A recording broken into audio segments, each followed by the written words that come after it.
We are live. Welcome everybody to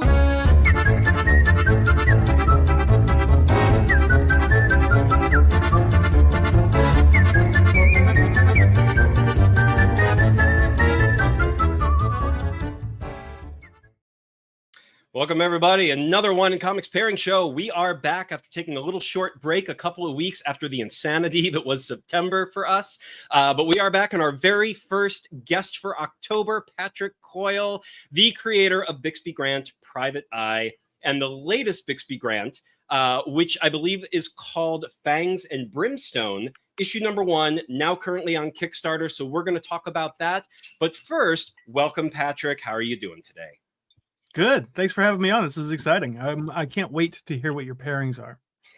I know and you know what? Part of the fun for us, me and Dallas do not share what we're going to pair. That's right. Okay. So it's always kind of exciting to be like, are we night and day? Are we even on the same planet in terms of what we chose? And that's part of the fun, is like how I'm excited to hear what he's paired.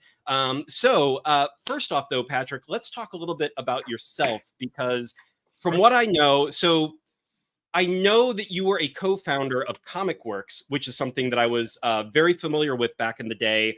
Read a lot of those titles. I was actually, when I started like looking into your background, I was like, oh, Komikwerks. I remember that. That was an amazing, an amazing site. Yes. But I haven't, now they are technically still around, correct? Yes. So I co-founded it with Shannon and Eric Denton back in 1999, 2000, something like that. And we started publishing online that same year.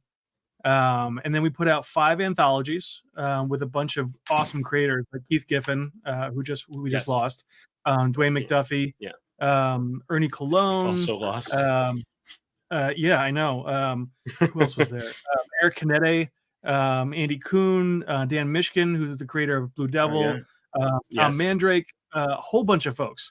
And people would put their creator-owned shorts in these, and we would kind of it was before Kickstarter, right? So this was how we kind of crowdfunded by the creators. Everybody pitched in per page, and then we could afford to put these books out. And then, of course, it's free to publish them online. So we were putting them out for free for a while, and then we teamed up with AOL and funneled some of our comics through them, through their portal. Right. Which I totally forgot about until today when I was preparing for this question. I didn't, by the way, for those who were watching, I didn't know this was going to be a question. I just kind of have watched a couple of your other shows, and I was like, I might want to. He might dip into my past. Just a little bit, because I don't really remember. And I mean, that was to be honest with Komikwerks, that was the same with me. Like, I didn't remember Komikwerks, but the moment I saw the title, I was like, wait a minute, that sounds super familiar. And as soon as I went to like who you guys were and what you had done, I was like, oh my God, I remember this around like the 2010s, time. And I was really into what you guys were doing and the titles that were happening there. But as you mentioned, Kickstarter crowdfunding kind of became the thing going into the 2012s and beyond, kind of a thing. And sort of took over all the other web, online, anything having to do with comics. And it really, like, everyone had to sort of shift focus as soon as that became the next big thing. Totally. Yeah. So we were trucking along. We had got a little bit of investment from Byron Price. I don't know if you guys are familiar with him. Unfortunately, he passed away about 15 years ago as well. He had a very small publishing company called iBooks, which before Apple trademarked it. Yes. And he put out a bunch of books. He put out a Raymond Chandler graphic novel. He actually, do you guys know the Black Sod books, the anthropomorphic? So European ones. Out. Yeah, he had the rights to those before they went to Dark Horse a few years ago. And so he put out a bunch of great books, and we partnered with him for a few years. And then we had plans to put out a bunch of illustrated novels, prose novels for kids. And we put out 6 of those. But then Byron passed away, and we put out the books ourselves. And then, unfortunately, life got in the way. I had a couple of kids, and Shannon got really busy with work. And, we had day jobs and mortgages, and, know the story. I mean, I do know the story. I feel like every creator goes through this. Everybody, whether they're comic creators or not, eventually have to make decisions about where they're going to spend their time. So, So Komikwerks does still technically exist. And if you go to komikwerks.com, Shannon still has a bunch of stuff there, mostly ebooks or e-comics available. I'll give a shout out to that. We also did that line of prose books was called Actionopolis. And if you go to Actionopolis, that still exists as well. Those were great books. We had a lot of fun. Shannon and I, we went to the Grand Canyon and we had a couple of beers and we spitballed a whole bunch of ideas and wrote just like paragraphs, like what if, this and what if that, and then we pitched those to a bunch of writers, Adam Beechin, Dan Mishkin, Bruce Zick, a bunch of great creators, and then they would come back with their take on that.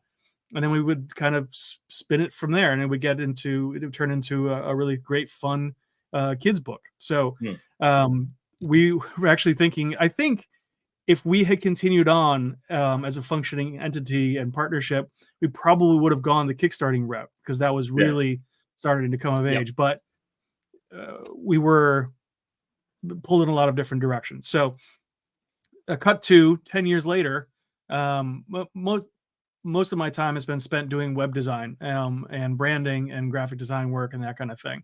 That's my day job for the last 30-ish, 25-ish years. Right. But now my kids are a little bit older.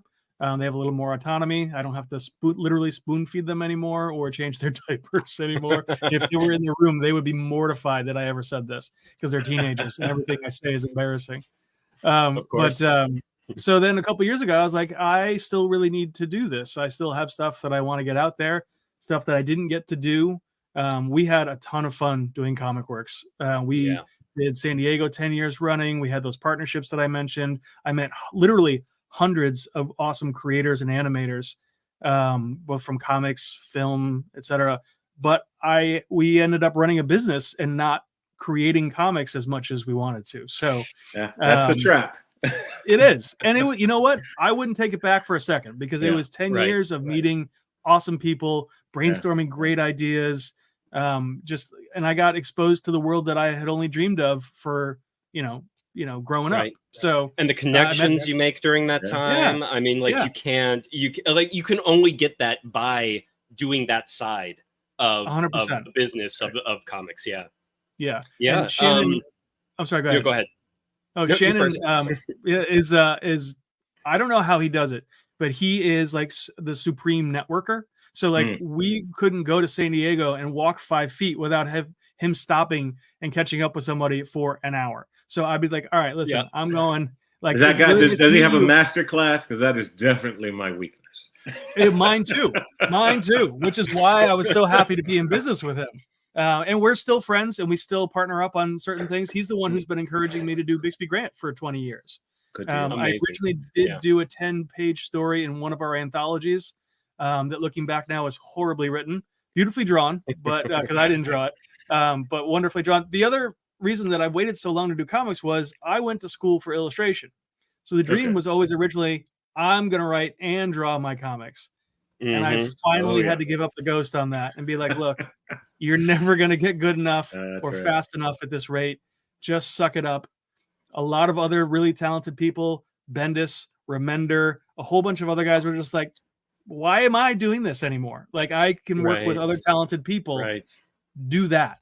So that's kind of where I'm at. I do still, like to draw, and I drew the back cover to my first graphic novel, and I'll probably do some pinups and things that kind of scratches that itch. But that's where we are. That's how we put out that Kickstarter last year, and now we've got Fangs and Brimstone. Nice. And sorry, we've got gums for like a half an hour. We also have Kenrick Regan.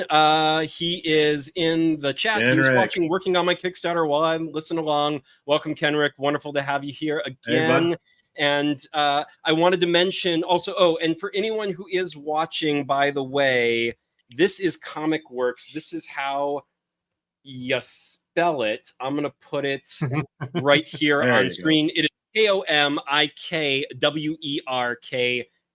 So if you look for that, there's a Facebook page that is still very active. That's what I found, where I was like, oh, hey, they are still they're still posting. They're still, and I'm assuming it's Shannon who's doing all the posting. It is. And it's still, going on with that. And I will also say that hey guys, thank you, Kenrick. And I will also say, when I looked at Shannon's sort of bibliography and just sort of everything he's edited, everything he's touched and written and published and everything, I mean, the list was insanity. I was just like, how? I'm like, what have I done with my life? Look at this guy. Right. I mean, it was definitely one of those feelings.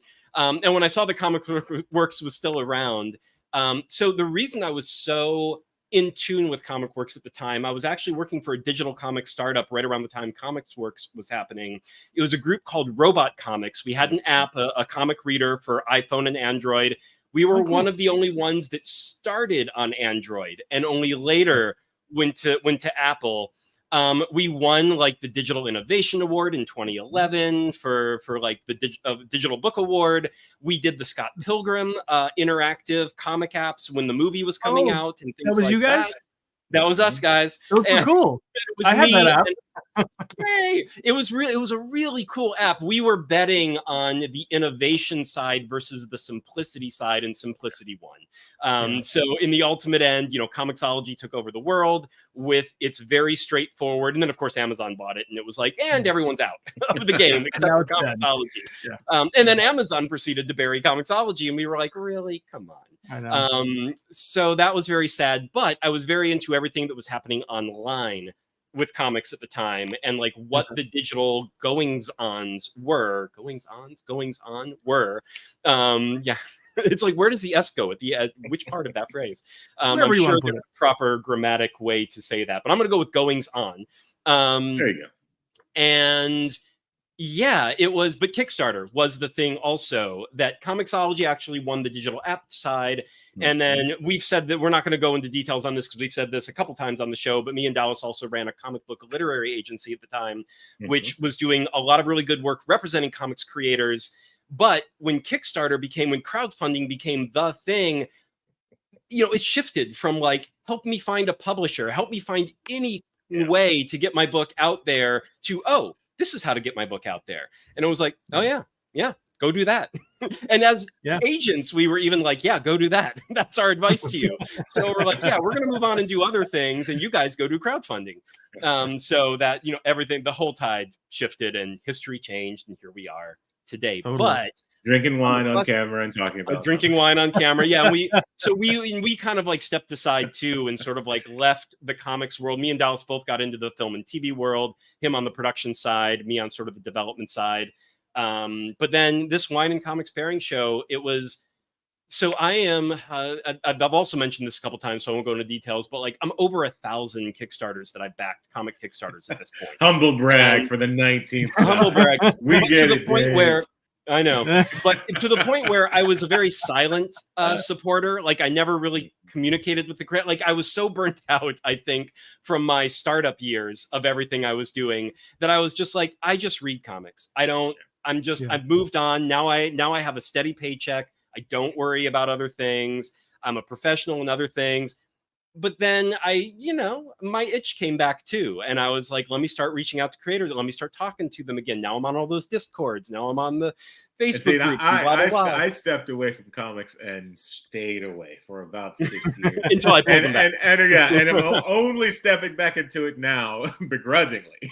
Kicking and screaming. Okay, kicking and screaming. I'm still kicking him to get on all the social medias again, because Dallas essentially, like, he did what all of us whine and complain and swear we're going to do, which is leave all that crap behind us. And Dallas actually has. And now I'm like, no, come back. What are you doing? Don't do it, Dallas. Don't do it. I know. I don't do it. I know. But so for you, was Komikwerks, so you have the graphic design was your background before coming into comics, correct? Yes. Is that where where's your creative itch? Have you had it as far as you know all your adult life? Was the graphic design something that was scratching that itch up to a point, but was never enough, and that's why you went into comics? Or like, what's your journey from like graphic design to something like Komikwerks to I'm just going to make my own comics kind of a thing? Like you've already walked us through a little bit of that, but sort of like, what was the origin of that as far as you know? Yeah, I'll try to give you the Cliff Notes. Does anybody know what Cliff Notes are anymore? Am I dating myself? Anyway, I mean, you're dating all three of us if you are. All right, fair enough. So I started making comics when I was a kid. When I was 8 or 9, I think like a lot of kids do. You know, I grew up with Star Wars, Spielberg, and those really got my creative engines growing. I started picking up comics at the local when you could still get them at drugstores and corner stores. You know, spinner racks, that whole thing. And so I could ride my bike down to the store, pick up comics, come home. I'd try to draw those characters. Started making my own. When I was in 7th grade, me and 2 other friends created Andromeda Comics, which was our own, like we would do quarterly anthologies with creator-owned comics, if you will, that I would go to my dad's law firm and make photocopies of, and we'd figure out how to double side them, and they were 8 by 10, and we would sell them to all our parents' friends, you know, for like $1. So I was making comics, you know, right up through college. I went to college for illustration, like I said. I was making some comics there, but I didn't pursue it quite as hardcore as some other folks did. Looking back, I regret not drawing more and taking advantage of the resources that I had there more. But when I got out, I realized I couldn't be a freelance illustrator. It was freaking me out, the freelance life. So I ended up getting a job in CD-ROM animation. That's mid 90s for all you. Wow. Yeah. You know, so in children's books for $18,000 a year was my salary at that point. I know. I don't know how. Anyways, yeah, I know. I know. Which was probably a semi-livable wage at the time, right? Not really. Not even then. I don't think so. I remember drinking a lot of cheap beer and going for like, you know, dollar beer nights and a lot of ramen, like that kind of thing. But we were having fun, you know. Yeah. And then I kind of rode the .com wave into the late 90s. I got jobs doing UI design, and then I was doing some branding, some UI, some graphic design. But then around the turn of the century, which seems weird to say, the turn of this century, I started doing just web design, and kind of rode that wave for till now, right? So I used to be the creative director at TripAdvisor. I used to work for a large consulting company, and I did work for like the Red Sox and Chase Bank and blah, blah, blah. Like all, you know, well, the Red Sox weren't boring, but a lot of the other clients were, you know, fairly standard corporate stuff. And like you said earlier, Dave, to a certain extent that did scratch the creative itch. But every 3 or 4 years, I'd start to get this little voice in the back of my head that was like, you know, you should go back to comics. You know, for a while, I was like, okay, I'm a big boy now. I'm a grown up. I'm out of college. I'm done with comics.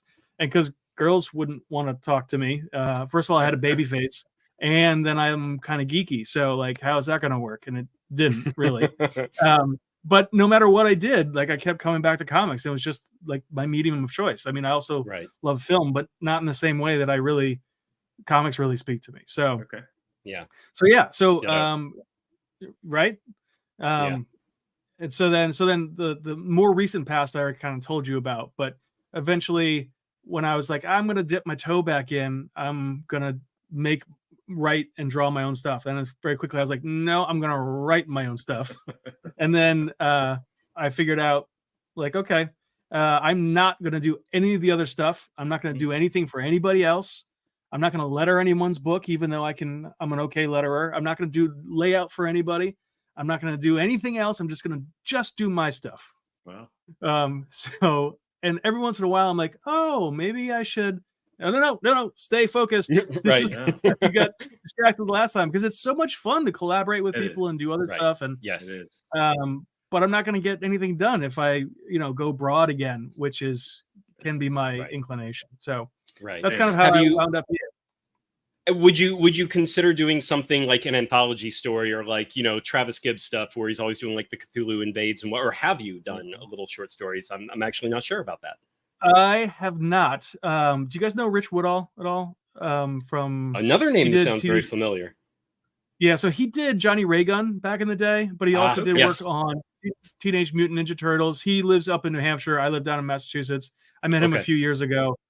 He did a pinup for me for the new Bixby Grant, and we have always talked about like getting to work on a project together. So I've got some ideas for some shorts because I'd love to, as much as I love Gonzalo Martinez, who does the interiors and the main cover for the book. He's awesome. I would like to mix it up and try some other art styles and do something that's a little more pulpy and a little more hardcore, or a little more this or a little more that. And I think an anthology would be the best way to go about that. Say like, okay, I'm going to do a 10-pager that is like a Vegas style story, which is what I was talking to Rich about. And then I'm going to do one that's super pulpy like that. And that is just like 245s blasting away, just kind of nuttiness, like the Shadow or something, or the Spider, or one of those old kind of pulps. I'm open to a lot of, I love the collaboration a lot more than I thought I was going to.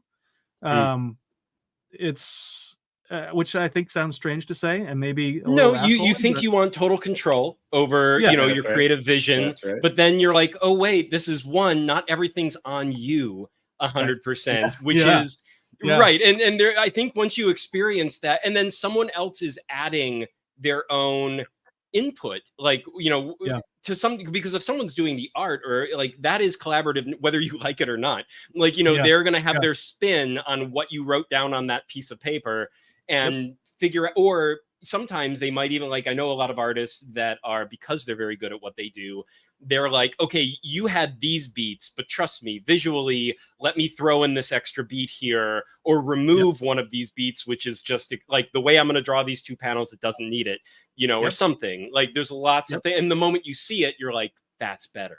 That's cool. That actually happened with this issue, which I sent the script off to Gonzalo after Heather Antos, my editor, had gone through it with a fine-tooth comb, and then Gonzalo came back with his thumbs and his layouts, and he's like, I think this lands a little better if you add another panel here. But as the writer, like, I'm very sensitive to having too much on the page, right? So I'm like, I don't want to add another panel here with more. He's like, but this is a sight gag, right? It's just a reaction shot. Or it's a one-word answer. So it's like, I can fit this in. And he's a pro. He's been doing this for 20 so years. Wow. And before that, he was an architect. He lives down in I looked him up too. Oh yeah, he's awesome, isn't he? So what I love, I mean, I know he's probably sick of me saying this, but like he does, which is something I'm probably going off about it because I suck at it. Doing interiors. Or any kind of architecture or perspective. I always sucked at technical drawing. I mean, that makes total sense. That is huge strength, being a freaking architect. So yeah. So I was like, hey, I want this to be kind of Art Deco-y. He's like, awesome, I love Art Deco. And boom, he gives me this beautiful hotel lobby. It's all Art Deco, and I was like, oh yes, couldn't have asked for. But now that I've worked with him for going on a year and a half. Not obviously straight, but over time, kind of lapse time. I'm getting a better sense of what he's good at, and I think he has a better sense of what I'm going for, and it's just kind of melding a little bit better, which is fantastic. Very cool. Oh, and we got a couple more comments here. Kenrick once again, 18K for a college degree. That's nuts. And or with a college degree. Sorry, not for a college degree. Yeah. But we also have Facebook user. Who are you? Shout out once again in the comments if you can, because Facebook is only sending us Facebook user. So say who you are, and we'll give you a shout out. But New England comic scene for the win. I will say I've been surprised how robust the New England comic scene is. That I've never. Well, I can't say lots never. Of cold winters where you're trapped inside with nothing else to do. Yes, like I lived in Rhode Island when I was a kid for a short while, but but I haven't spent my adult years really outside of New York. Not really New England, but New York only. But it's been really interesting to know how many people are over there, and I mean, it is almost more of a scene than the West Coast scene. Honestly, that's been interesting to me. I think it's probably pretty even. The West Coast scene, obviously, you get a mixture of folks who are in animation and film and character design and all kinds of stuff, right? But I mean, I was surprised to learn that $18,000 job that I mentioned earlier was in Fairfield, Connecticut, and a guy that I worked with at that time. This is 1994. Jeez, I'm old. He was also an illustrator, and he used to be the night watchman in the building that Bill Sienkiewicz had his studio in Stamford, Connecticut. He would come in. Nice. He said, "This is his words." So, Bill, if you're listening, I don't know if this is true. This is just what Eric told me. He would be in his security suit in the lobby, and then Bill would come in at like 8 o'clock at night with a pot of coffee and a big thing of Chinese food, and he would go upstairs. And then he would come down at like midnight or 1 a.m, and he knew that Eric was also an artist. So he would show, this is Bill Sienkiewicz. He had already done Daredevil and Stray Toasters and every New Mutants. He had already done New Mutants. That was He had 15 to 17 years. Yeah. Moon Knight. Yeah, he'd already been around. He would come down, and this was kind of heartening because like, it's not just me. Bill fucking Sienkiewicz would come down with a giant canvas, and he would say, "Eric, what do you think of this?" And Eric said, "That's awesome." It's like, I don't know. I think I should change my style. It's like, what's wrong with you? And one of the things he was working on was the poster that ended up being used for Unforgiven, the Clint Eastwood movie.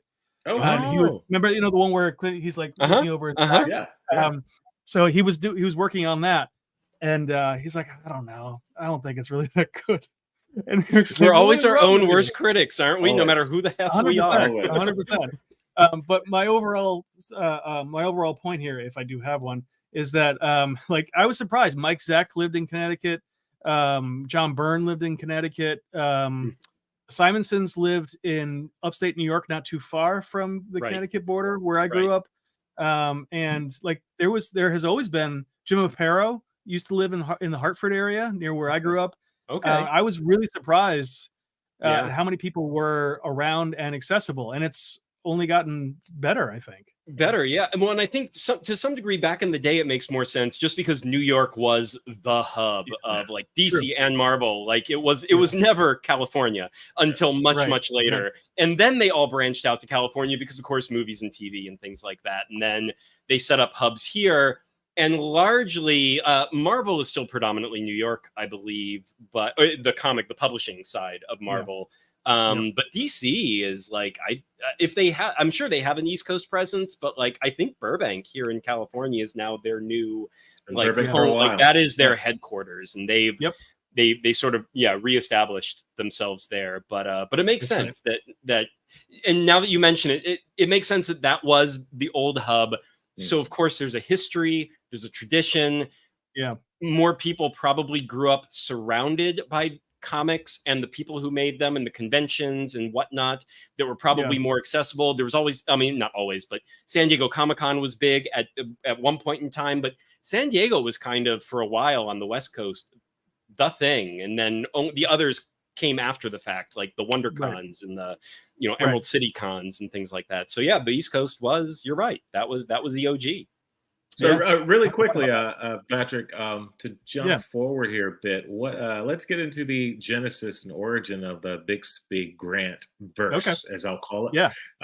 Where did he come from? What's the sort of fuel there?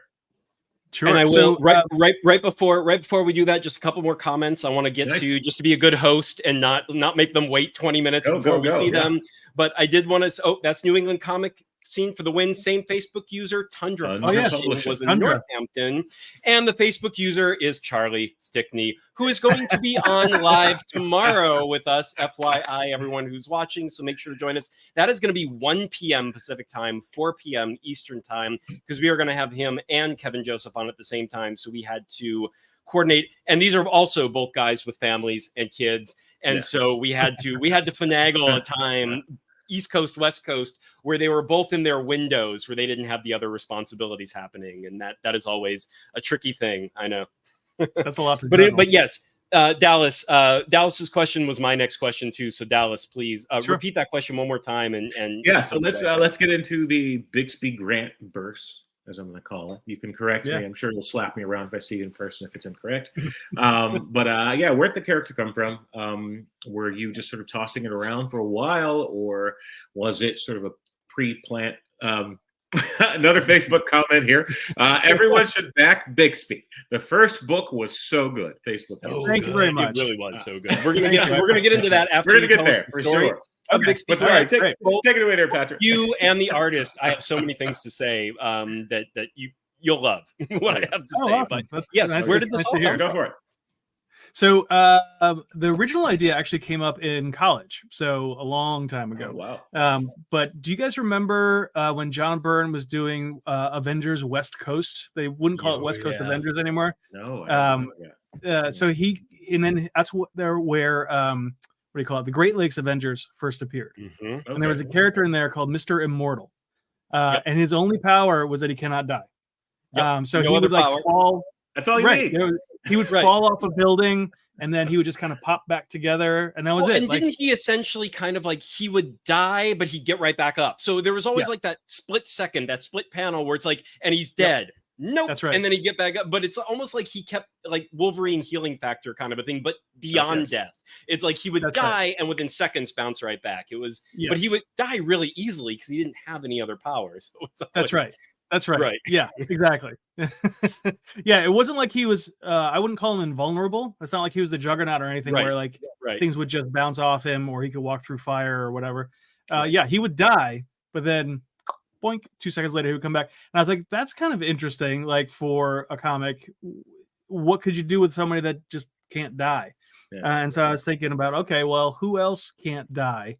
And then I don't honestly remember because it was a long time ago, but I love monster movies and I love like the Universal monsters. And I was also watching, this was in college, so I was seeing a lot of films for the first time. I was getting into noir, The Third Man, and like a lot of old black and white movies, people wearing hats in movies, that kind of thing. And I loved the Raymond Chandler and all that old kind of old PI noir stuff. And so the idea of a mummy being the main character, because a lot of people do vampires and other creatures of the night that can be, immortal, but nobody does a mummy. Mostly because they're always like, they're just slow and they're Frankenstein in bandages. Right. Pretty much, right? They're without the personality of Frankenstein. Right. Without the sympathy or empathy of Frankenstein. Right. Yeah. Although I don't think they would like fire as either because of the bandages, but whatever. So the idea was originally like, okay, so I'm going to make him kind of pulpy, and I had him be rich because he legally would have been in line. So back up. So this PI back in the 30s triggers the curse of the pharaoh, becomes this living mummy. And then in modern day, like they find this legal loophole where he's now entitled to the treasure that pharaoh brought to the pyramid when they died. So he becomes rich and he starts his own PI agency. He buys a big, beautiful old building. And then to be kind of like pulpy and stuff, I would have him, when he's going to get a case, like the bat phone would go off and he'd go down into the basement or the crypt. And then he would get like his information. And then I quickly got rid of a lot of that kind of stuff because it was just a little too campy. And one upside of taking so long to do this is I think it matured in its concept over the years. And I got a lot of input from a lot of great people who had good ideas to kind of steer it in the right direction. And so I had originally designed the character one way, and then someone like Shannon, who's done character design for animation, will come along and say, you know what, you should give him eyeballs because if he doesn't have a mouth, he needs expression. I was like, oh yeah. And he's like, why don't you have the hat be the mask, like the spirit? And I was like, nice. That's awesome. And so he's like, just do it like this. And I was like, can I have that? And he's like, yeah, it's yours. And I was like, awesome. Thanks, man. Shannon has been nothing but supportive and awesome to me over the years. So Shannon, if you're watching, I love you. And actually, I won't. He's got a comic on Zoop right now called Ghosts that I did the logo for. And I know I said I wouldn't do logos for anybody, but it's called Goose. You said it's called Ghosts. Ghosts. Ghosts, if I'm spelling that properly. Find that. So yeah, I think it just got announced today. It's not live yet, but you can sign up for the reminder, and it looks awesome. I've read the whole thing.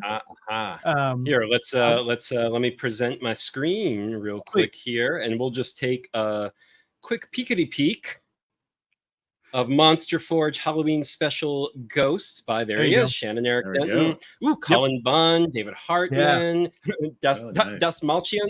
I mean that's cool. Rodney Barnes. Do you pronounce this China? Wow, it's China. Wow. Yeah, it's China. It's China. Yep. China. Okay, so China Floors.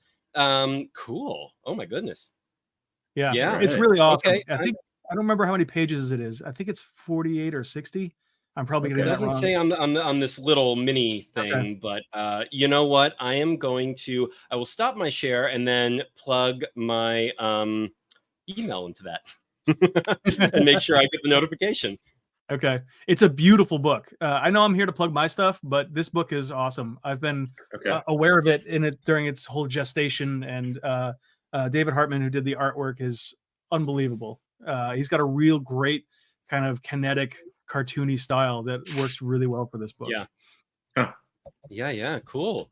Sorry, and 100% on Bixby Grant, like doing a mummy, but then with the eyeballs, and you also gave him a sort of mouth, which is a little bit. Some articulation. Right. And every once in a while, because you keep putting something in his mouth, like the cigarette, it gets to have that expression without specifically being a shaped mouth, because it's like depending on how that cigarette is up or down or to the side or in the middle, like it gives him that expression while being nothing more than a mummy, which is chef's kiss. Yeah, I think Gonzalo does this great bit where it's something that's been done in cartooning for a long time, and I love it. Is when he gets surprised, the cigarette bounces out of his mouth and kind of hovers in the air, and then in the next frame it's back there. But it's like, it's like a Looney Tunes cartoon. It's just fantastic. It works really well. Yes. And I will say that is the one thing, even though his strength that you were most impressed with was his interiors because of his architectural background, the thing that really stood out to me was his expressions and his ability to do even subtle but instantly readable expressions. There was, in the first Bixby Grant storyline, there was, without giving away anything, near the end, one of the main female characters is asked a question of like, well, how long have you known about this? And she was like, oh, I don't, a while. And then the way, the look between one panel to the next, and that expression he drew on her face when she's like, yeah, a while, it was like 2 or 3 different things happening all at once with this perfectly illustrated expression that I was like, God damn, this guy's good. Like at just doing these expressions that are readable and express not just big emotions, because he can't, and like you said, he can do the cartoony emotions and the big ones, but then he can also do that slightly more comedic, but in that way that it requires the nuance. It requires that like something that a stand-up comedian would make that expression after giving a very specific kind of joke, and and with that expression it then reads, and he was great at that. So I just I wanted to give him a shout out on that. Yeah, absolutely. Gonzalo's acting, or his character's acting, is phenomenal. One of the things that I've always loved is the Keith Giffen Bwahaha Justice League era. Yes. And Kevin McGuire's ability to do that. You'll notice in some of the pages, in the first one in particular, I did the 9-panel grid of people talking to the camera, which I just totally lifted from Giffen, because it's just that sensibility always appealed to me. I mean, I know Alan Moore did that a lot too, but he did it for a different effect, right? So Bendis does it too. Like there's a lot of great creators who use it really smartly and really nicely. I'm not saying that I'm as good as those people, but it definitely inspired. But more in Bendis, it is more. There might be light comedy in there, but generally it's for dramatic effect. Like it's giving beats of something, and there's usually revelations or things you're supposed to recognize about the character by the way that's happening. But you and Giffen, or the way you did it in Bixby, the first Bixby storyline, and the way Giffen did it in Justice League International, I think was his. Was exactly that, where it was predominantly for comedic effect. Yeah, totally. It just I love that the thing that you can't really do in anything else in comics is the space, the time between panels, right? So sometimes it's a year, sometimes it's a lifetime, sometimes it's seconds, and I love playing with that. I sound like a really arty asshole, but it's what appeals to me. I love those beats and being able to do something silly or something unexpected, or maybe you do expect the punchline coming, but you still like it anyways. I don't think I'm skilled enough yet where you don't see it coming. Hopefully I'll get there someday.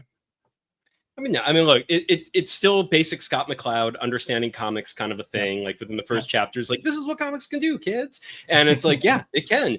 And it's great because once you've read them for not even a long period of time, but a short-ish but consistent period of time, just like movies, like there's a lot about movies that whenever someone is actually, if you take film studies and someone is really breaking down scenes like from movies you love, but you don't know why you love them exactly, or why these scenes are so effective. And then someone really breaks down how they're matching these shots together, or the angles, and which character is in focus and which character isn't. And they really start and like the costumes and the set design and how they're structuring the entire visual to give you a certain, like, without you fully registering that is what's happening, you're taking that in, and you know what your brain is spitting out is exactly what that director and that creative team wanted you to spit out. Yes. And when the first time someone starts to break that down for you, you're like, holy shit, that is what's happening. And it's so much more than you thought. But your brain, we've grown up on media. Our brains know how to translate it without understanding what it is we're translating. We've just seen it so often. That's right. So yeah, it's fascinating how it works. Yeah. Yeah, totally. All right. Yeah, so I mean, let's get to. No, go ahead. One more thing. Nah, don't worry about it. I was going to say, let's get to the Bixby Grant that we're here to talk about specifically. So let me share my screen one more time, and we're going to take a look at the Kickstarter. Sweet. So this is Bixby Grant, Fangs and Brimstone #1. And you are already, this looks like you're maybe around like 75% funded already, which is awesome. Fantastic. So yeah, 3,700, almost 3,800 out of 4,700. Yeah, that's great. Yeah. Really freaking good start. Pretty exciting. But as you can see, guys, this is for anyone who is not familiar with Bixby Grant. This is our guy, our mummified guy, who is, classic Raymond Chandler style, fedora, trench coat, suit and tie, or dress shirt and tie. But then he's a mummy with eyeballs. And let's head on down here. And I mean, like Carl Kiesel, Cullen Bunn. I mean, this is plainly a book that people are enjoying, and that even comics professionals are like, this is great. And this is the artist of the book. This is his art that you can kind of take a look at what he can do. Oh, and I did want to say the vampire character. I was really happy we came back to him and he got to be featured, because the 9-grid panel, he was one of the ones that popped in for a brief freaking second.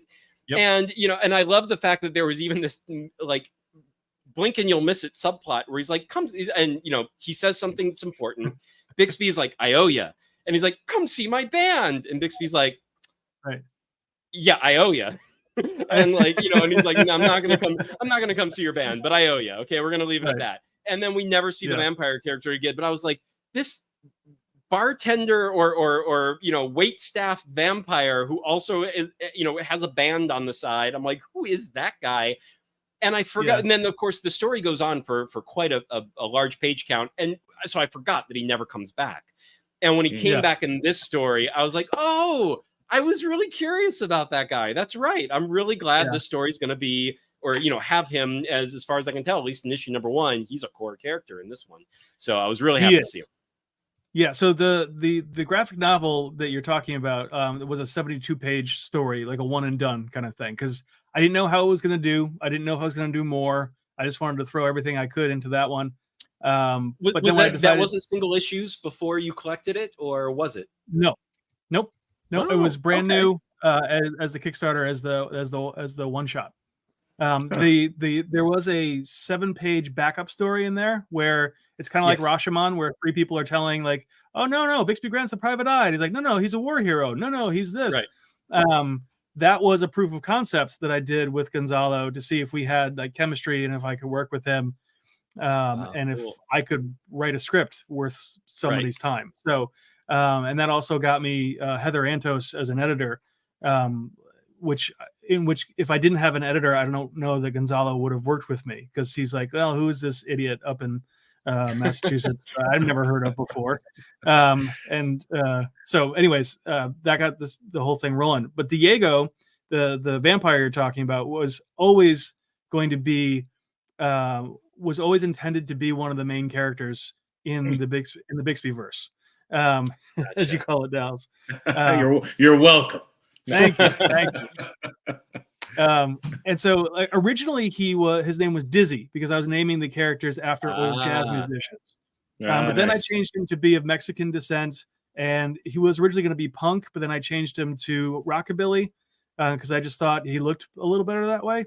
And once Gonzalo kind of put these together as a character design for me, it just kind of fell into place. And so I knew I wanted to get him in to the first one, at least have him be in there for a page. And when it came time to do this one, that one was much more of a very traditional noir detective kind of wrapper or structure. This one is kind of more of a buddy action piece, I think. So, Bix is still a detective, but it's more fun to have a character like Diego being Diego around this grumpy 123-year-old guy. Because he's just like, hey, he just kind of keeps, poking the bear. Right. Well, and how immortal is Diego? Because he's a vampire. So, I guess that's the question in the back of my mind, which you don't have to answer here if it is something to be revealed another time. But it's like Bixby's immortal, but I'm like, well, so is this kid. And he might just be stuck in his kid age. And, there's always a question of like, not everyone mentally matures. So that's right. He's right. Yeah. There is that question will be answered in this series, so I'm not going to address it here, but because then I'll lose something down the line that I want to use in the script. But you're very perceptive. I mean, that's why he calls himself he wants to call him and Bix the Immortal Bros, is because neither of them can die. I mean, he can from a stake in the heart, and for all intents and purposes, he is immortal. Yeah. I don't know. Sorry, have either of you ever watched Gilmore Girls? No. In passing, maybe on an airplane. All right, well, never mind then. It won't. But Diego is basically some of the viewers might have seen Gilmore Girls. Go for it. So for all of you out there in YouTube land, Sean Gunn played a character on there, James Gunn's brother, who was in the Guardians movies, right? He played a character on that show. Oh man, the name escapes me at the moment, but he would pop up everywhere in every episode doing something different. Like he either had some sort of side hustle or he had a new scheme that he was doing, but he was also very charming and very kind of winning. Like you always liked him. And so that's kind of my inspiration for Diego. Like he's always working odd jobs. He doesn't seem to have like, where does he live? We don't get any real backstory to him. Like, how does he does he eat people? He's a vampire. Like these are all like questions that will eventually get answered, but it doesn't really matter. No, he's just kind of. I am curious though. He was one of the most interesting characters, as briefly as he was in that first storyline, that I was just like, I want to know. So, but it definitely is one of those like you're not sure it ever would matter, but at the same time, as a character, he's just someone you want to know more about. Well, that's awesome to hear. That's the way I intended it, but you can't count on the fact that people are going to pick up what you're laying down. It's just you can love the character to pieces and they can be like, why are we focusing on this guy? I don't understand. Yeah. Right. If I had taken that scene with him another panel, I think it would have been too much. Because like already there were probably 2 panels too much. But that was just a little self-indulgent on my part. But people like you seem to enjoy it, so it worked. 100%. And backtracking just a step, when you mentioned that backup story at the end of that first one-shot / graphic novel, whatever you want to call it, it was really interesting. That was the proof of concept, but it contains a piece of information that wasn't in the rest about Bixby's past, which is you knew he lost somebody. But that was, you know, that's almost in like the first couple pages of that first one shot. But then that little backup proof of concept basically reveals that like he's actually he sort of stopped waiting for them, but they're not he doesn't know how gone they are. They just have never returned or shown up again. And I was like, oh, son of a that wasn't okay. That's super curious as well. And obviously something that is, who knows when that's going to crop back up. I'm assuming little things will be peppered throughout for a while. But that is an extra element of intrigue, that the fact that was just your proof of concept. And then you were like, okay, it's in the proof of concept. I don't need to mention it again for a little while. Let's just let that live as that and see where this goes. But but it was a great little place to end that first graphic novel, because it was almost a cliffhanger in its way. You know what I mean? It was like a cliffhanger without being an actual to be continued. It was just like, oh, and now the backstory is a lot more intriguing than it, and not to say it wasn't intriguing before, but that is yet another level. So I don't think we'll get the full backstory. I wanted to do some stories that hint a lot at it, and you could tell already from the Fangs and Brimstone #1 that we're starting to dip into his past a little bit. Right.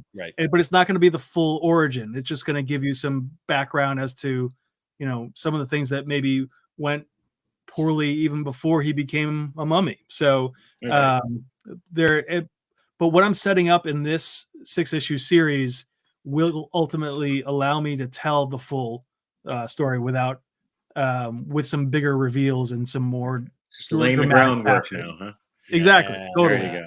There you go. Awesome. And on screen now, this is the Wolf She Cried, Bixby Grant. This is the one we're talking, the one shot / graphic novel that we're talking about. Yes. And I will say, you know, one of the things that I really appreciate, because as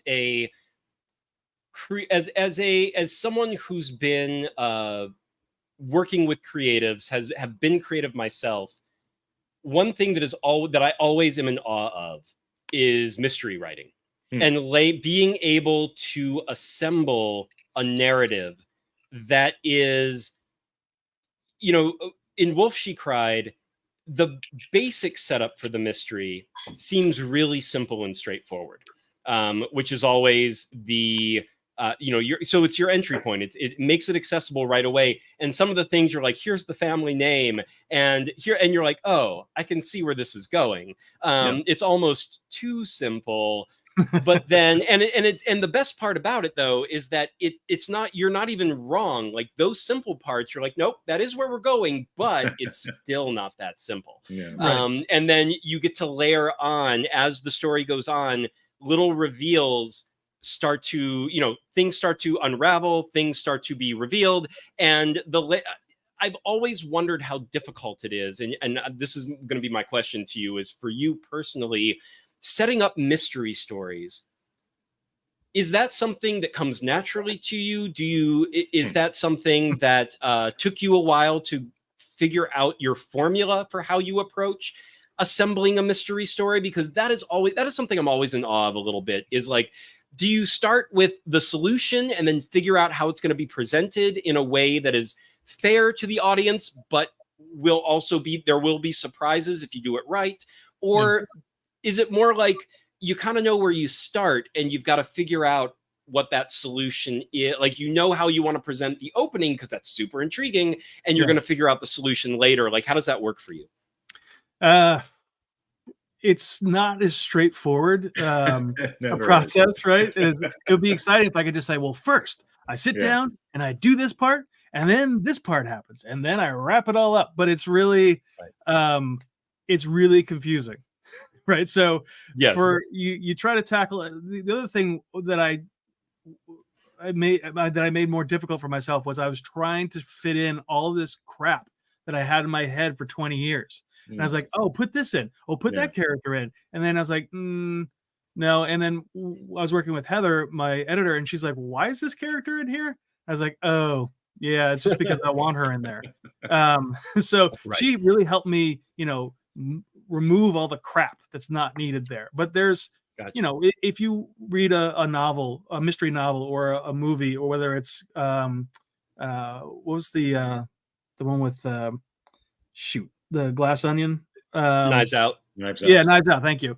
Or whether it's a more traditional noir mystery. There's a certain framework, right? So you have to know what the crime, who did it, how they did it, and why they did it, right? So you kind of, and this didn't come to me naturally. Like I had to figure out, like, okay, that's what I should figure out first. Now, like you mentioned, their last name is Wolfenberg, and there's a series of wolf killings. Right. So the point of this wasn't really like some big gotcha or some big whodunit. Right. It was really more about the journey of getting there. And there's a small twist in there. But I knew I wasn't going to come up with a mystery that's going to blow everybody's socks off. Like this is my, my first real long story that I had written. And I just wanted it to be crafted properly and have the right structure. And so for me, there was a lot of focus on a lot of basics, right? And just getting the tone right, and having the structure be super noir, and the detective being told, like this character we have on the screen there, that woman who's smoking with a demon on her one side and a vampire on the other, setting up the world and just inhabiting it, and making sure that Bix's voice was right, but not too campy. Like I don't want it to be a parody, but I do want him to be from the 30s. So it was a lot of that. But so the figuring out who did what and how, and then making it simple, but not too simple. That was really the fun of it for me. And flipping it back and forth with Heather, and then having Gonzalo really bring it to life. Well, and I should give a shout out to Arthur Hesley, my colorist, as well, because he did a very awesome job of bringing this thing to life with a palette that I did not expect. Dallas, I think you mentioned earlier, like with the collaboration of people doing what they do and bringing that to life, and not knowing what to expect. That's totally what happened with this. And at first when he sent me the colors, I was like, what is going on? And he's like, well, you asked us to be, you gave me like some Greg Smallwood stuff. And I was like, oh yeah. Oh, I see. Okay, this is how this works. Right. And once I was on board, I was all in. But at first, it took me by surprise. And now I can't see it any other way. Like it just it works so well. I love the angles that he put on it. It's like it's like this kind of avant-garde noir.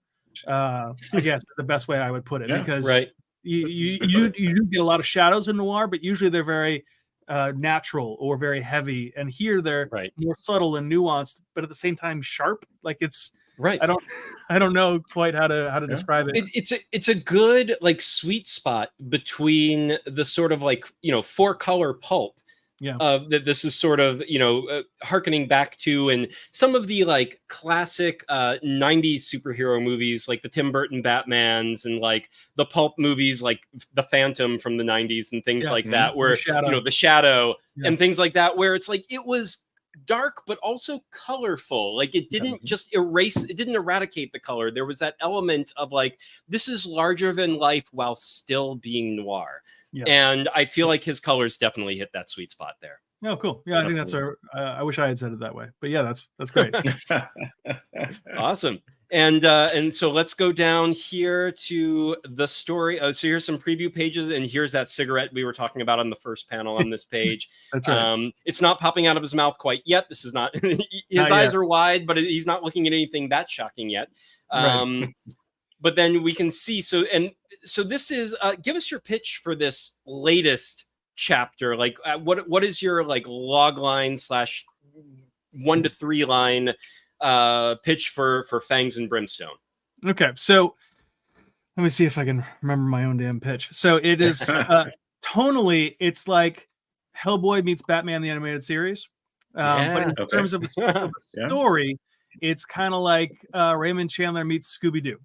I think is the best way to put it. So it's like I said, it's not quite as noirish as the first one. It's got a little more action, a little more dynamic with him and Diego kind of back and forth. And what we're seeing right here is actually we're going back to the 1920s before Bix became a mummy. And you can see we're still obscuring his eyes because I don't know. I thought that would be kind of fun. But there's going to be a big revelation that we don't show here in the preview. And I know, Charlie, if you're listening, I know you say don't leave anything out, but I still left something out for. I didn't put any spoilers in. Yes, there is a bit of a spoiler here. This is true. Yeah. There is, but So the quick pitch is that Bix hates his birthday. Every year he takes some crappy Snoop job so he can try to forget his birthday, and then we're going to find out why. So this issue really is, if you're thinking of it big picture or like a 3-act structure, this is the first half of the first act, right? So in a 6-issue series, this is really starting to get us into the real setup.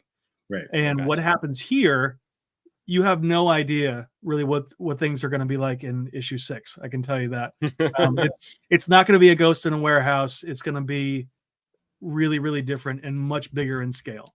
But I still think it's going to be a lot of fun and still kind of, it's technically horror, but it's really light in horror, right? So, I want it to be fun. I want it to be a fun ride, and I think you're going to enjoy the characters. So this issue is even if you didn't read the original graphic novel, you can pick this up. You get to meet Bix for the first time. I believe that everybody's issue is their first potential issue, right? So we introduce Bix here, we get to know Diego a little bit, and we start to get that kind of look at his backstory. Fantastic. Awesome. And so we've got a couple comments here. I put this up a little bit earlier, but just to give it a shout out. So Noir is such a fun place to play, which is absolutely true. And Kenrick would know. Yeah. And on that note, he also said, I feel like his book and mine would be a fun double header. Ooh. And I don't know if you're familiar with Kenrick's Supernatural Baby Detective. No. But it is okay. We'll you guys check that one out. We'll talk a little offline about that because tonally, I agree with Kenrick 100%. Absolutely. We had Kenrick on a little while ago on the show. He's right about that. And yeah, he is 100% right. You guys are kind of playing in the same pond with your two. You're doing two very different kinds of stories, but two very similar pulp meets horror with a detective as your core character. I mean, there is a lot of crossover here. So we'll I'm gonna check that out when we're done with the main show here. Let's talk a little offline there. For sure. But yeah, so this is the flashback, which this is right before a bit of a reveal, but we're going to leave the reveal out. And then we also have a backup story in this and I'm assuming this is also the backup story ends on it to be continued. So will this backup story be through all 6 issues of this one as well? It will be. Yeah. So the intention is at the end to be able to collect Zombie Town into a 48 pager and then the Bixby story into, 120 page a trade. Gotcha. The Zombie Town story features a honestly, everybody seems to love zombies. I love zombies. My wife loves zombies. My kids love zombies. I don't know how you guys feel about zombies, but pretty much everybody loves zombies. So I want to do a zombie story. And there's, how New York and LA, there's different little areas. There's like Chinatown, and there's Soho, and there's, Little Italy, that kind of thing. So, but in Harbor City, where Bix lives, there's like a 5-block radius called Zombie Town. And about 30 years ago, there was a zombie outbreak, and they were just like, "Fuck it, we can't deal with this," and they just fenced it off. Right. So there's thousands of zombies just wandering this area of town that's just run down, no lights, no nothing. And because they live in this kind of town, there's a zombie fight club. Underground here, where which we're looking at right now. Yes, exactly. So, and the protagonist of this story is Detective Ramirez, who is a supporting character in the other Bixby Grant graphic novel. She's one of the police detectives who helps Bix with the case that he's on. And so I wanted somebody, not Bix. Originally, actually, I was going to do a sci-fi backup story, and then Heather was like, "Hey, dummy, you should have it be." crime. And I was like, oh yeah, of course. So I was like, okay, well, that's the beauty of a good editor. She didn't call me dummy, just for the record. She said, I think it would work better. And I was like, oh yeah, no, that's a great idea. I called myself dummy. But so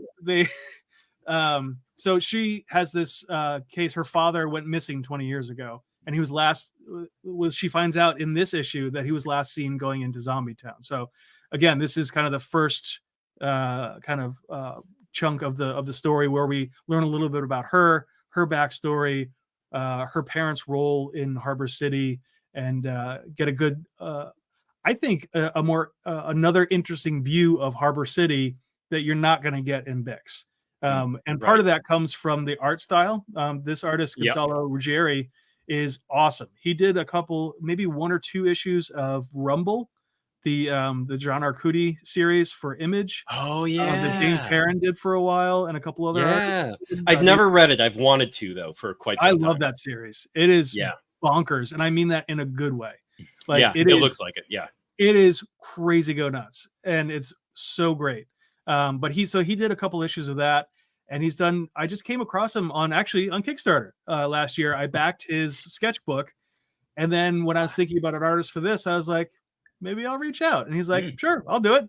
I was like, always amazing, isn't it? When you're sort of like, because when you love another person's work, you're always intimidated a little bit because you're like, no, they do, and they've worked for whatever publisher, whatever writer, and then, but if it's something that like they can actually commit to and they like the idea of it, it's like, it's always surprising how open people are. Where they're just like, sure. Every single person that I've worked with so far, I was sure was going to say no to me. Like, I honestly don't know why Heather chose to work with me. I don't know. I mean, money aside, like I on that note, Charlie says Heather is really, really sharp. Well, I would hope so, but I'm self-deprecating, so I can't believe that. That she sees anything in me in particular. And then Steve Wands did the lettering on the graphic novel. I'm lettering this one, which is why it's not as good. But like Steve does like Batman and Spider-Man and the Flash, and I was like, he's gonna say no, but Heather's like, no, he'll do it. And I was like, oh, okay. and then I was like, oh, this colorist won't do it. And then I found Gonzalo. It's confusing, I know, because both my artists are named Gonzalo. Yeah. But Gonzalo R. Does this great ink wash, and then he does the color underneath it digitally, and it's beautiful, as you can see. Like, I think it's 180 degrees from what Gonzalo M does, right? Which is kind of why I wanted to differentiate the story. I think it works with the tone of this book a little more, and you can see with his zombies, like it's gross without being too detailed, right? You know what I mean? Like, you can tell the jaws hanging off without getting right up close. You can tell that they're just falling apart. Right. There's the painterly quality and aspect. 100%. Sort of sharp gore. Yeah, totally. And I think it works phenomenally. So I'm really excited to have him on this project and for everybody to get to see his work. Yeah, cool. And this character that you decided, I'm glad you chose this character too, because she was very like Batman's Montoya character.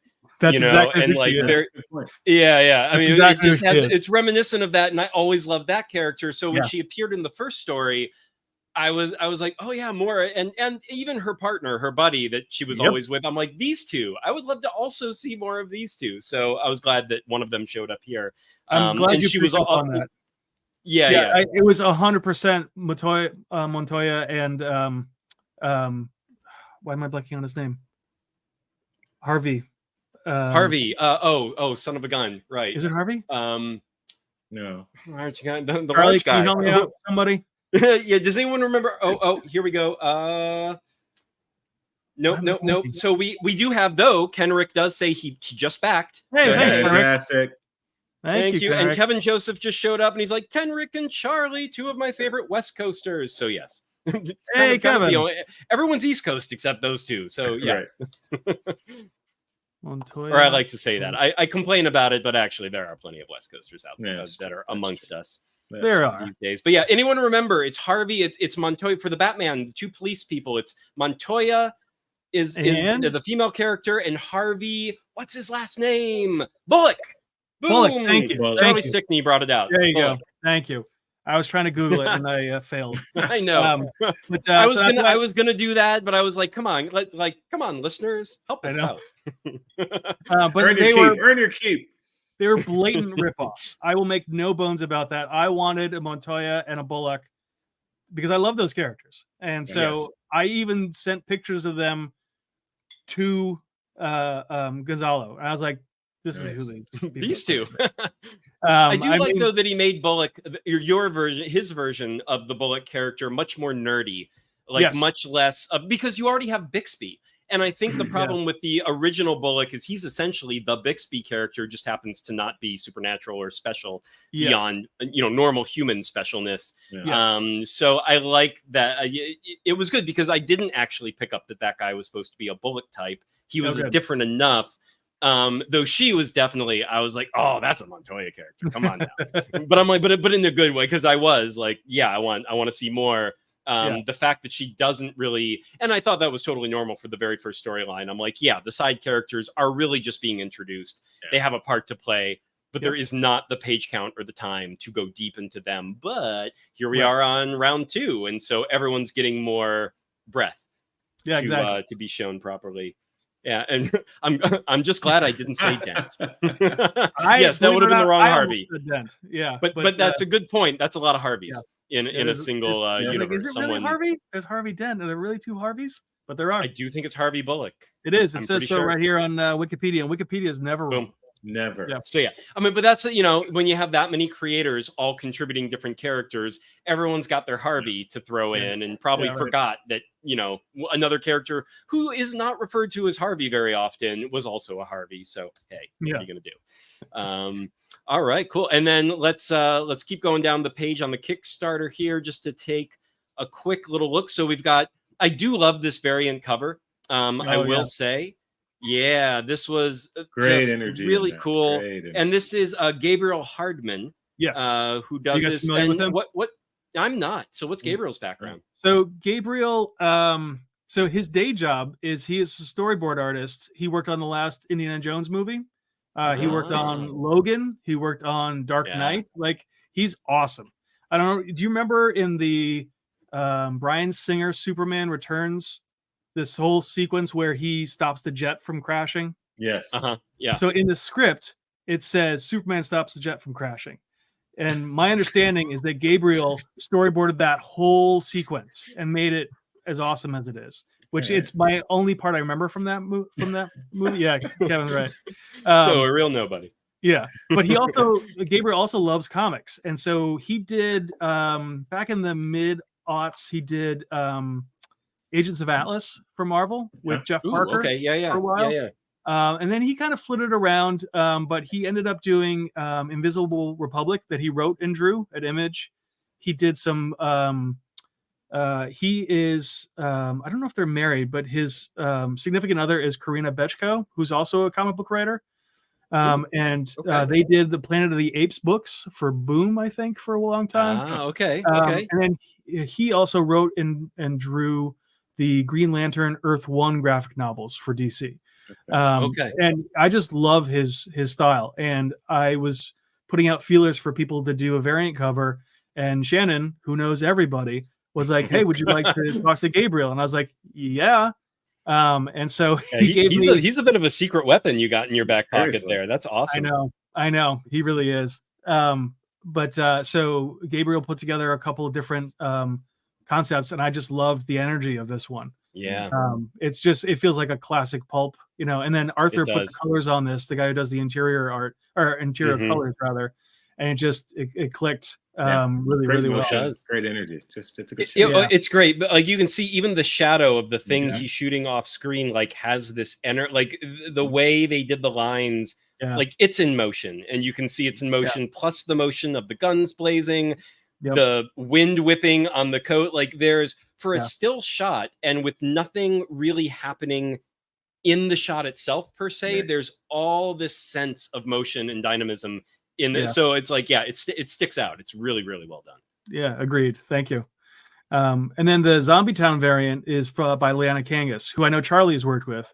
I think I got Heather may have turned me on to her. I mean, I'm familiar with her work, but Heather has worked with her on a lot of Star Trek covers because Heather's day job is she's a senior editor at IDW and works on their licensed properties like Star Trek.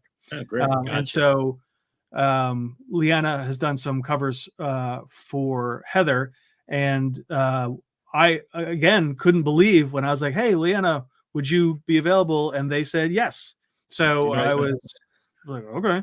And again, I told her that this was supposed to be as I gave her the quick pitch, and she gave me a few sketches, and we settled on this. And she kind of went for this great neon kind of 80s vibe to it, which I think will work. It'll look really nice. I'm planning to announce next week that we're going to offer a new tier that has a black light glow metal cover. For this, just for this cover. For this, of course, yeah. This is what would fit that. Yeah, totally. Yeah. So yeah, I think she knocked this out of the park, and they could not be more different in styles. What I'd like to do with the variants is really get something drastically different. You did 100%. And this even looks like there's this kind of printing. It's like this 4-color, really special kind of printing. Do you know what I'm talking about? That this cover looks like it was made specifically for. I'm just getting silence. Okay, so no one knows or no one can remember. But there's a couple of comics have done things like that where it's either the cover or the whole comic. I've seen on Kickstarter and I've backed them and I have them. There's like mini comics that would do the whole comic in this special printing style, and you have to. Only some places have this very special kind of printer, and the thing looks like the colors on this, but the way they come out of this printer is apparently just very, very interesting. We got it. So first, Kevin says nice, and I think that was in reference to the black light cover coming up that you just mentioned. And then Charlie is here, a great horror movie poster too. Just add credits. Absolutely, like the Mondo posters. Yes, like Mondo. Yeah. That's what I was going for with the logo type. I did the Zombie Town logo type. I did like 10 different ones, and that's the one I like the most. I thought it fit. Awesome. Yeah, I'm a big fan of True Cult. I have all of that series. That one, that's a great series. Absolutely. Here's the metal cover that they also is up for grabs on the Kickstarter. This is the catch-up. So as you can see, this is the original one was The Wolf She Cried. And then we move on to Fangs and Brimstone, which is the beginning of a 6-issue series, which is going to be round 2. Yes. Digital and indie comic bundles. But of course, all our favorites. Recognize all of them here. All great books, guys. All right. Anything else you want to mention about the Kickstarter specifically that people should know before we move on to the wine? I don't think so. We're getting close to being able to announce the stretch goals. I mean, we've got most of them announced here, but the last big one is a mystery stretch goal. I will tell you that it's going to be some prints by some really great artists. So I hope people will help us move the needle and get all the way to our stretch goals there. I think you'll get there. Hoping, guys. Here's hoping. All right, let's stop sharing the screen there. We're going to come on back and let's see so we got to find out what have we paired with this bad boy Bixby Grant. Dallas, I think it's your turn to go first, but we've taken a break, so I don't remember where we left off. But I'm going to say you. So let's go there, and then now we know what we're doing going forward. Well, as you can tell, I am enjoying a white here. And Kevin's leaving, but can't wait to get a copy of Bixby Grant. See you, Kevin. Thanks for coming, man. Thanks, Kev. I don't know why I shout. It's like they can hear you. He's leaving the room. I'm like, oh, yeah. I have a microphone right here. It's all good. He can hear you. He can hear me. Yeah. All right. So to start off, the sort of elements that I decided to pick out of the comic, things that really sort of resonate with me. One is the old creature feature, the MGM monster canon you kind of dig into here. You've got your mummy, you've got the vampires, you got the zombies, you got the core 4, honestly, represented in this world. And you don't treat them as horror. It's not gore.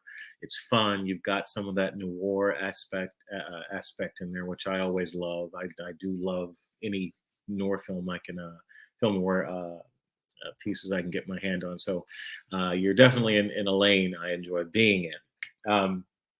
The other thing I appreciate about this piece is it is a one-sit, very readable, very satisfying. It is like a really good meal. It's a really good meal. Yeah, it's I read the 72-page one in one sitting. So yeah. Yeah, right. Oh, nice. It's a really good meal.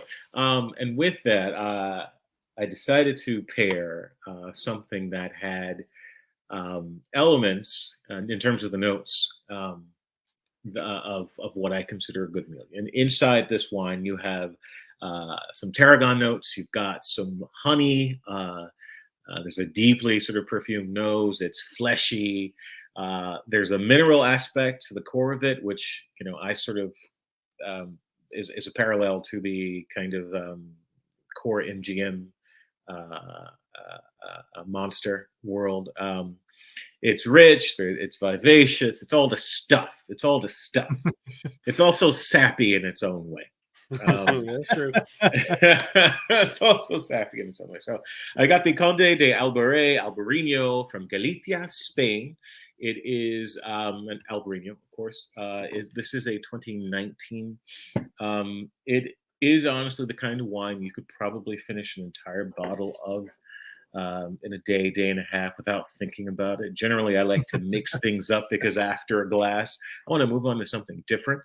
But this is my pick. I'm going with the Albariño, a Galician Spanish Albariño. It is roughly about 3 or 4 years old, and just infinitely enjoyable. And that's my pick. Love it. Cool. And yeah, Albert, for those out there, and depending, so if you get it from Spain, it's Albariño with the little squiggly on top. And if you get it from Portugal, though, it's Albariño. So they do it with an H over there, but it's same grape, same kind of wine. And generally speaking, Portuguese to Spanish, you're going to get the same thing. So if you can find a nice Albariño or Albariño, go for it. And there's a lot of California Albariño as well. Very true. But tends to be richer, so that can change in style. That's always something to experiment with yourself in terms of which do you like better, because New World and Old World, drastically different styles. With the New World, that minerality generally is going to be a bit more acute. With the Old World, and you get much more fruit forward. You get a lot richer wines here in California, and from places like Australia or South Africa. Basically, all those what they call the New World, because we've only been making wine for hundreds of years, possibly rather than thousands, which you go back to the Old World. So. So very similar in terms of where my mind was, like, because our take on the comic is very similar in that, it's got some seriousness to it, but it keeps it lighthearted. There is that, I know you, Patrick, described it as Scooby-Doo meets other things. And for me, there's like that Archie feel to it, right? Kind of like overlaid over top of the seriousness and the supernatural and the actual death and the actual serious drama that's underneath it all, like, but the way it's presented is in this slightly like Archie Digest freewheeling, like this is a comic, this is fun, but we're also telling a certain serious story. So for me, I went, and I was telling Patrick this right before you joined us, Dallas, before we started the show, but I went with a whole family of wines. But it's the Grenache family, and I went with. But this is going to be Grenache,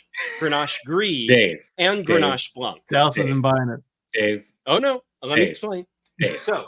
Dave. He hates that I do this. One. He's like, pick one. No.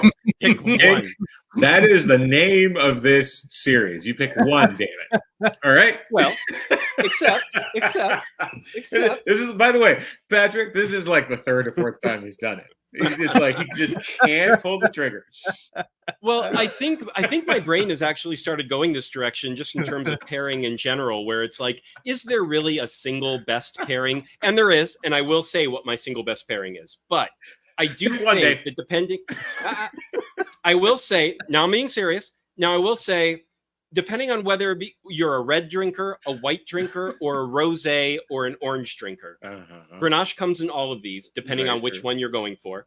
And for me, if you're like, I like red wine, I've never been able to get into whites, I've never been able to get into rosés. If you can't get into whites or rosés, you're probably not going to get into orange too much, but orange is the closest thing to a red out of all of those other alternatives. So a lot of people who are into reds can get into oranges, even though they are still at arm's length from a white or a rosé, where it's just not their style. It's not the thing that they like. So Grenache, it tends to be, you can get heavy bodied Grenaches, but tends to be lighter. So you have lighter in body, lighter in color. You get more like strawberry notes on the red, a little bit of sometimes like red licorice notes, but not black licorice notes. And then you can get some florals, you can get some herbaceousness in there, but it's a very gentle, you can usually put a chill on a lot of red Grenaches and it just goes over famously. It works with a little cold on it because it's a porch sipper in the summer. It's very easygoing with a little bit of a serious backbone to it. For me, I was looking more towards the whites though. Right now, I am sipping a Grenache Blanc. And for those of not super into wine and don't know this yet, there are two white Grenaches, Grenache Gris, Gris, and Grenache Blanc. And they are two different mutations of the original Grenache. The Grenache Blanc is a purely white grape. The Grenache Gris, which is actually what I think is the more perfect one, it's a weird one. It's a gray pink grape, not really white. It's this muddled gray color with some pink to it. Right. And it also, so a Grenache Blanc, you're going to get more of like what Dallas went with the Albariño. It's going to have more of that minerality. You're going to get more of like a green apple, some citrus notes in there. The Grenache Gris is going to be a bit heavier. It comes across with more like stone fruit flavors like apricot, sort of yellow plum or like pluot and things like that. And it has a little bit of unctuous note to it, what they also often describe as oiliness in wines, where it's got that viscousness to it. It's heavier in body. Yeah, it sits on the tongue a bit. Exactly. And so I'm drinking a Grenache Blanc right now. It's the one that I opened right before the show. This is the runner-up for me. But Grenache Gris, I already opened a half bottle of Grenache Gris to test it out and it's a half bottle, so I drank the whole thing. So it's gone. And but I do have another half bottle I'm going to show you here, but I didn't want to open it yet because it's the last ones I have of these. So I'm like, well, I'm going to hold off on these, but this is fun because I have these little half bottles. This is a pure white Grenache Gris. And then I have a rosé and an orange version, which it's hard to see the difference, but let's see. This is the rosé. It's a little, let me see if I can get it in the, it's the Lab, yeah. Okay. So this is a little pinker and this is a little oranger. And generally the difference is, so if you try to make a rosé out of a Grenache Gris, you're going to get an orange wine because it's not red. It's gray, pinkish, and like a white grape, it mostly turns amber and orange. This is the number one choice, an orange Grenache Gris. If you can find that out there, guys, they do exist, especially nowadays. Orange wine is becoming more and more popular, so it's getting more and more prevalent.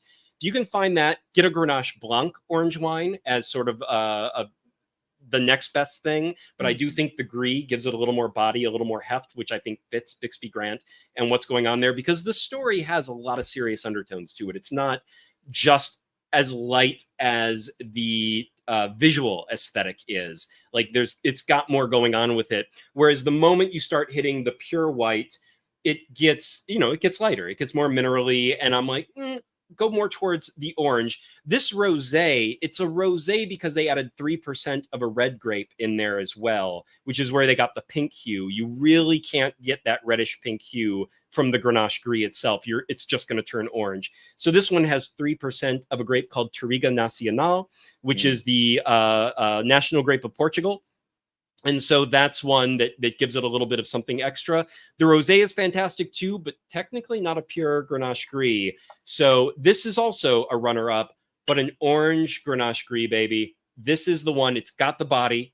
It's It's close to a red in terms of when you make an orange. So when you make a rosé or an orange wine, you're soaking it on the skins just like you soak a red grape on the skins to make it red, because the juice of the grape, I think there's like 1 or 2 grape varieties in the world where the juice itself is actually red, but they're rare. There's not many of them. Most of the time, the juice itself is just clear. It's just a white wine unless you soak it on skins.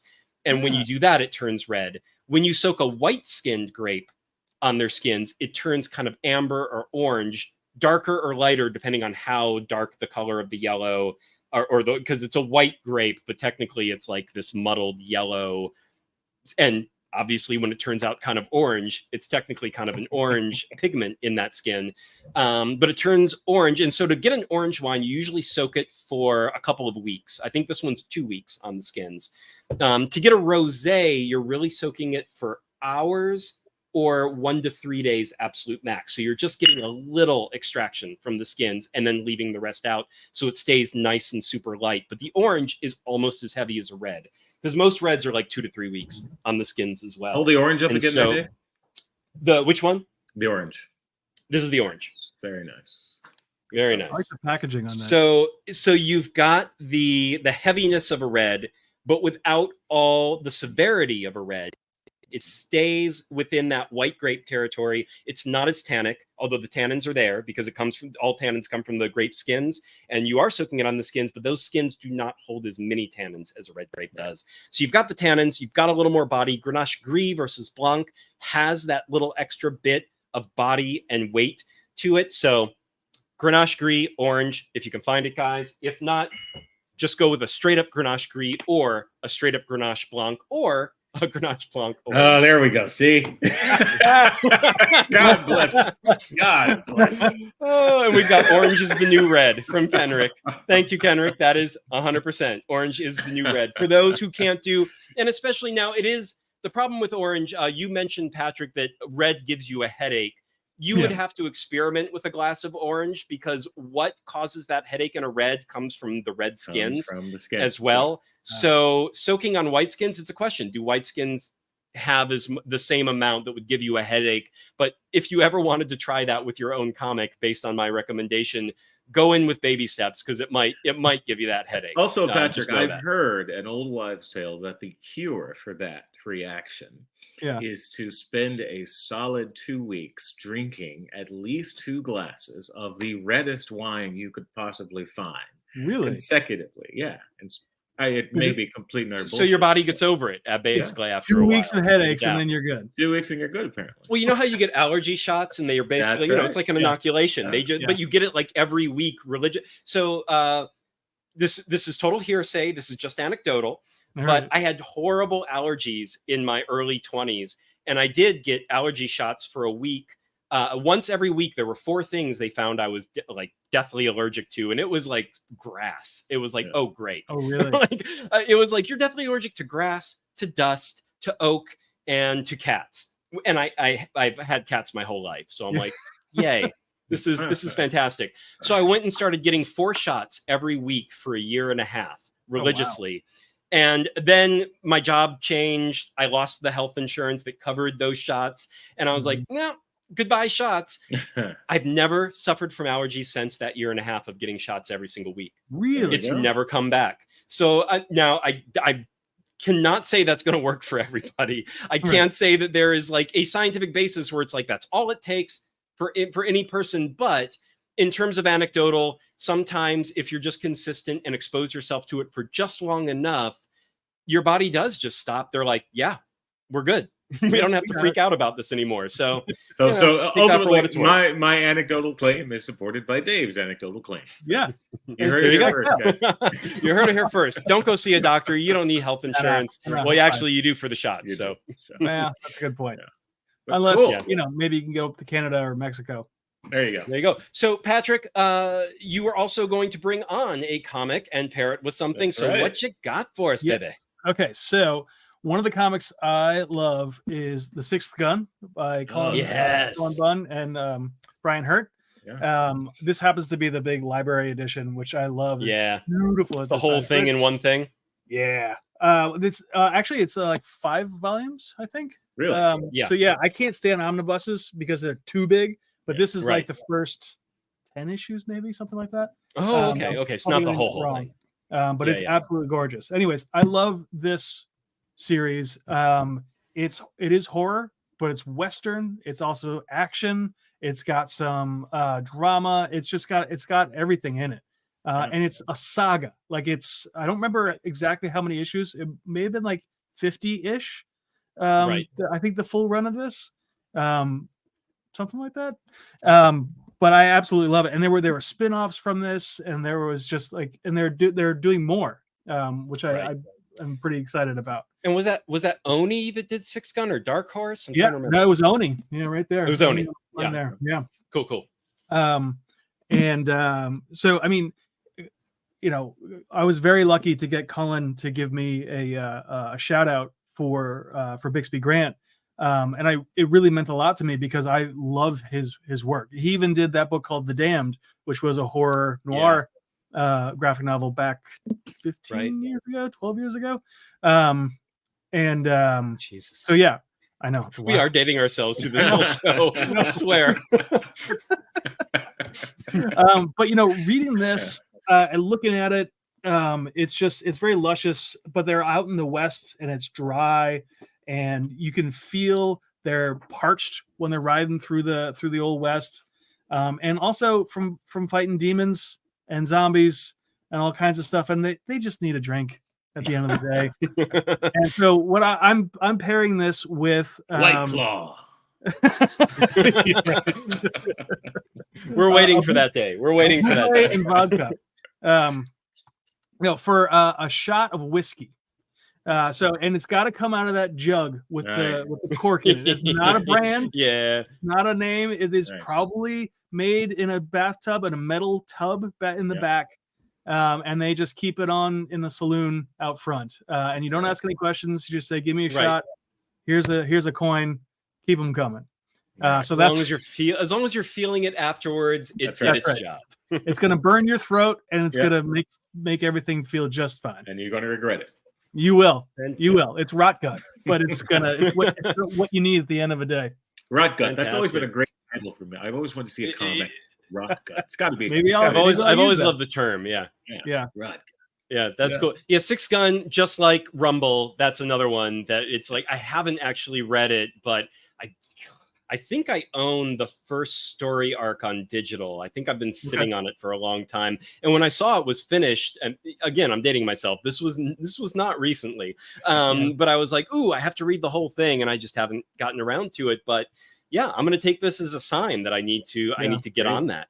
Because that has always really been a series that has intrigued the crap out of me. Yeah, I think you get attached to the characters. It reminds me of some of my favorite like HBO TV shows where the characters aren't necessarily all great people, but you find them interesting and you want to find out more about them and where they're going, and you even like some of the bad guys, and some of the good guys not what they seem, and there's a lot, and there's a huge backstory for all the characters. It's just so the world building is fantastic. But it also, what I love about it is that because it's in the Old West, it also feels a little grounded. It feels like it could have happened. I love that kind of stuff. Like what's what I always liked about Indiana Jones was like, yeah, of course, none of this could have possibly happened. It was just 1 or 2 degrees separation. Yeah. Right. I mean, the Nazis really did go after a bunch of occult stuff. Yeah. So that part's true. Right. But did any of it work? And was there a guy with a bullwhip trying to stop them? No. Right. But it makes it feel a little more believable, right? So well, and I always loved in the original Indiana Jones too, like when he's struggling, it's a stunt guy doing it, or sometimes Harrison Ford, because he can do some of his own stunts. But like, when he almost falls off a tank and he's hanging off the side, he can't actually get himself back up very easily. Like it has that bit of verisimilitude where it's like, no, even if you're an action hero, you can't just do anything. Like you have to have the leverage. And if you're hanging from the wrong thing and you can't get to it, like someone else has to rescue your ass because it's a And I've always I don't know. I feel like the fourth one, I haven't seen the latest one, but the fourth one jumped that shark a little too much I was just like, now these action sequences are Transformers action sequences. They're not in the realm of believability anymore. But to what you were saying, Dave, the reason those films resonate so well is because that difficulty that's just slightly out of reach is what allows the viewer to pop themselves into the hero character. And so it feels accessible. That journey feels real. And as Harrison Ford aged, unfortunately, at 70 years old, that sort of believability is just out of the window. So you're sitting here watching it just like, more and more. Buddy, all right, calm down. That's true. I have to say, I know this isn't a popular position, but I really liked nuking the fridge. Yes, it's the one. It's the best part. It's the best part. But after that, hands down. Right. I love the. I will say it's the one that I actually wrote a wine and comics pairing for that. All four. I haven't seen the fifth one yet, and put it on the Substack. And I wrote about that nuking the fridge scene. I'm like, that is actually a perfect. Fits in line with the first three. One, it establishes we're in a different era than the previous three, which is exactly what it needed to do.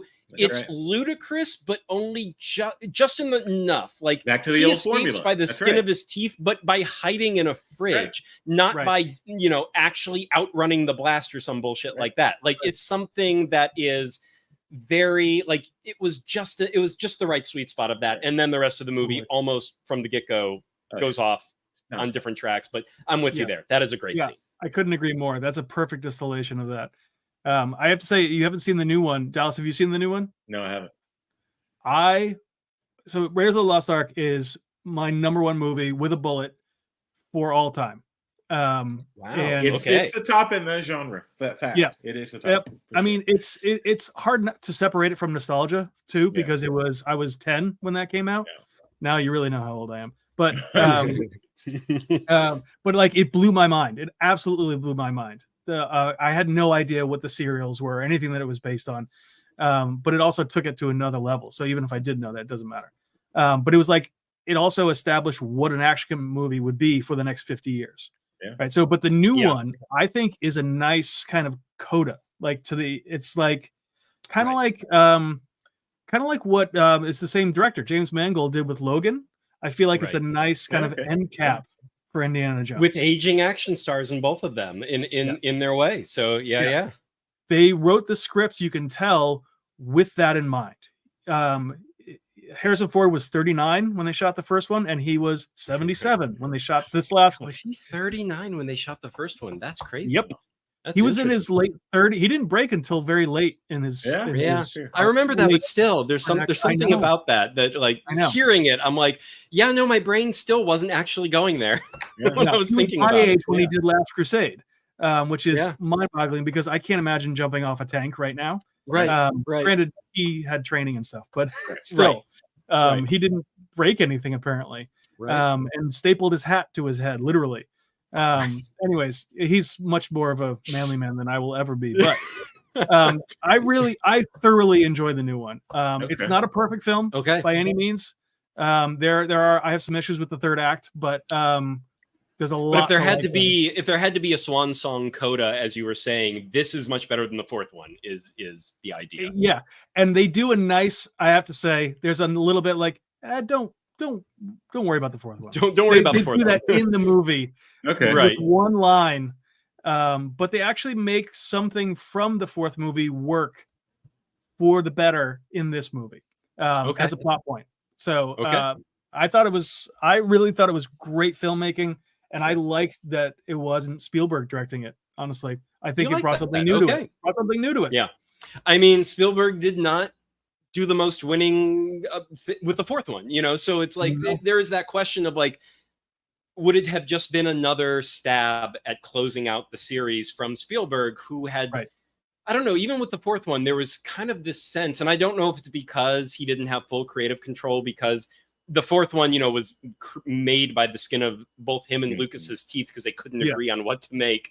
And there's that whole backstory to that whole thing. And maybe you feel like Spielberg was half checked out on that fourth one, where he was just like, I'm directing it, but I don't know, this isn't really me. Yeah. And you did kind of get that sense. Yeah. And there was way too much green screen. It was just like, it didn't, I don't know. I mean, it was coming off of the Star Wars prequels. It felt so much more Lucasy than Spielbergian at that point in film history. Like, you very much felt that Lucas influence where Lucas was during that time period versus where Spielberg was. And you were just like, I mean, you feel a little bit of Spielberg in the performances, but and the score, of course. But a lot of it just felt odd and off. I think that's a really good point. Like, in interviews, Spielberg even kind of said like, well, I let George take care of that because that's what George wanted, kind of thing.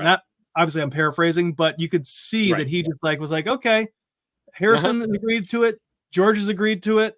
Right. It's actually happening. Let's make the damn thing. Right. Which is unfortunate, but it is what it is. And you can I say they earned it.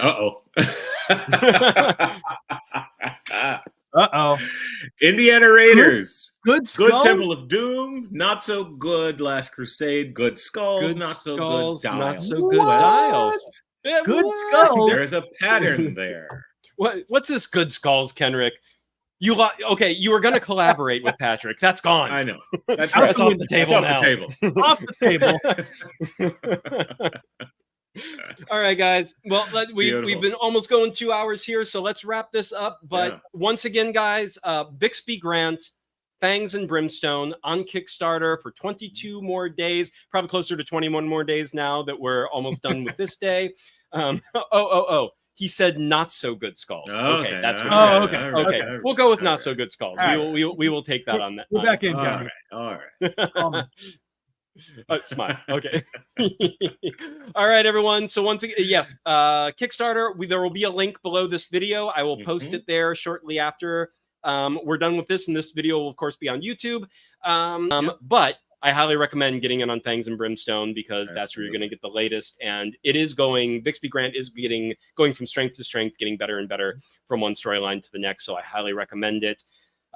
Any last words, guys? Yeah. Great time. Nice to meet you, Patrick. Yeah, nice to meet both of you. Dave, Dallas, thank you so much. This has been a blast. Sorry I've gnawed your ears off for almost 2 hours. No, that's why we're here. That's why we do it. All right, guys. Ciao, everyone. Thank you for watching. Thank you for participating and commenting. We will see you all. We'll be back tomorrow, 1 p.m. Pacific, 4 p.m. Eastern with Charlie Stickney and Kevin Joseph. Ciao until then. All right, Signing off.